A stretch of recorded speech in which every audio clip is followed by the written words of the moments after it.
Regularly அப்படின்னா தவறாமல், regularly தவறாம செய்யணும், ரெகுலரா செய்யணும் அப்படின்றத தவறாமல் செய்யணும். ஓகேங்களா?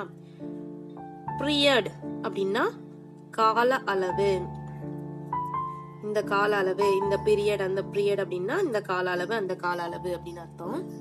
நெக்ஸ்ட் ஓவர் டைம் அப்படின்னா மிகை நேரம், நேரத்தை விட அதிகமான நேரத்தை தான் மிகை நேரம் அப்படின்னு சொல்லுவோம். மிகை நேரம். எவ்ரி அதர் டே, ஒன்று விட்டு ஒரு நாள். எவ்ரி அதர் டேனா ஒன்று விட்டு ஒரு நாள் அப்படி சொல்லணும். ஒரு விட்டு ஒரு நாள், ஒரு நாள் விட்டு ஒரு நாள் விட்டு அப்படின்னு சொல்லுவோம்ல.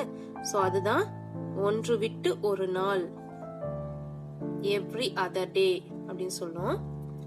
Next one immediately. இமீடியட்லினா உடனே.